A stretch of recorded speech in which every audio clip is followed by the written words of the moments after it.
We are joined by Archie Sharp, who returns to the ring on April 27 at Wembley Arena. Now, Archie, last time we spoke, you were getting ready to fight at the Albert Hall against Lucas Ballingall.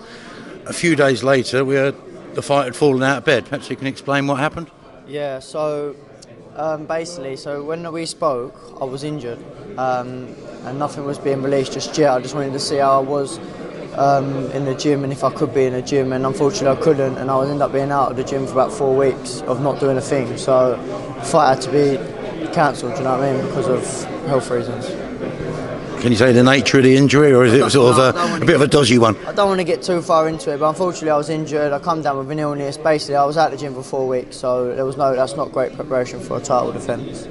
Was it a big frustration to you at the time? Because, I mean, it looked a decent fight on paper, that. Of course it is. Very, very frustrating. At the end of the day, I want to be out in the ring as much as possible. Especially fighting at the Royal Albert Hall, I was gutted. I went along to the show and I was sitting there, I was gutted. So, of course, I was upset and frustrated. I had to pull out the fight, but I had to keep mentally strong, and now I'm back out, so... You got an 8-rounder, I believe, on this show at Wembley. Is the Lucas Ballingall fight still there to do, or is it something that's passed by now for you? At the end of the day, that fight was made at the beginning of, obviously in March. Was it March?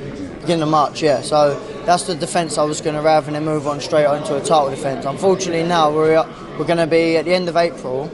I still haven't boxed, and so basically what I'm going to do is get back into the ring, and then in the summer I'm going to look at another name, maybe Lucas Ballingall. I don't know. I need to speak to MTK. Because ideally I want to be in title fights now. I know that I want to defend my title and also go for someone else's title as well.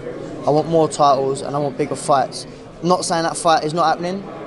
If he goes and picks up the belt and brings something to a fight, then it could happen, do you know what I mean? Of course. But it's just one of them things, and I've got to think of my own career and where I want to go, and I want titles. So at the moment it's off, it's not postponed? At the minute, yeah, that fight is off. As we speak, at the minute the fight is off, yeah. I've got a little 8-rounder happening in April, and then I'm going to sit back with my team and discuss where we go from there.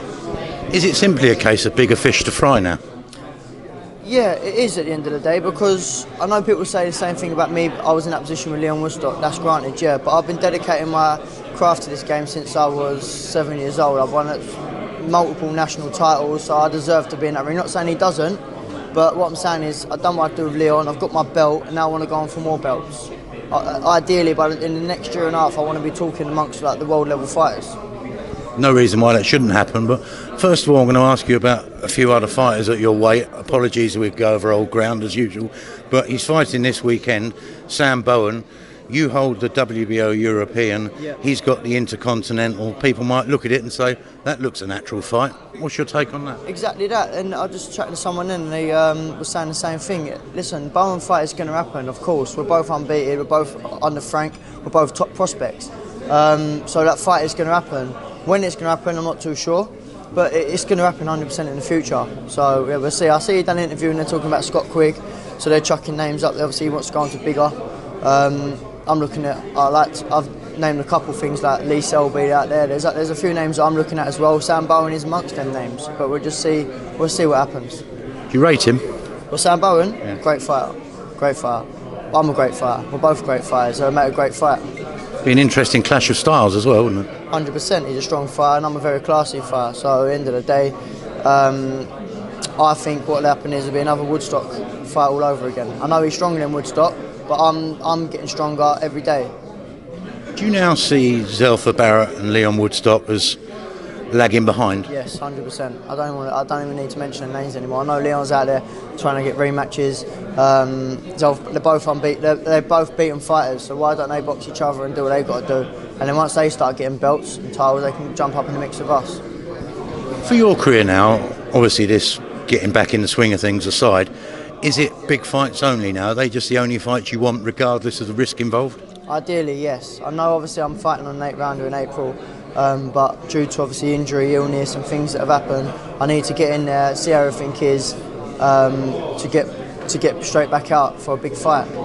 I've just got to be clever at the end of the day. Like, I can jump in there, and if my injury doesn't hold out or whatever for any reasons, then I've just made a silly mistake, do you know what I mean? So I need to be clever, I've got to get in the ring, have a nice little 8-round, I'll get back in the mix, and then straight into big titles from there. It will only be title fights. Bowen versus McCrory this weekend, do you see that as a home win all the way for Bowen? Yeah, Bowen wins this weekend for sure. Bowen wins, yeah. Do you think is his British title something that's of interest to you if he hangs on to it, or would you like to, if he moves on, step in and win it as a vacant title? Yeah, of course it is. A British title is a British title. It's a great belt to have, and like I say, it's a great belt to have, and that's a belt that we do want. But I think I'm ranked 12th in the WBO world ranking. So there are fights out there. I'm mixing with fighters now in the world. So in the top 15 of the world. You did a fairly long learning curve in terms of fights. You know, you ploughed through them all. You looked impressive in a lot of them, and finally you got your title shot against Leon. How's life changed for you now? Is your outlook different? Yeah, it is. I've got a family at home. I've got good people around me, and I want to go a long way in this sport. And now I've got my belt. I'm in the rankings. I want big fights, and I know I can mix with these big boys. Do you know what I mean? I'm going to be a big name in this game. With big fights comes risk. Are you prepared for that? 100%. I'm prepared for the risk. 100%. Archie, thank you very much. Thank you. God bless.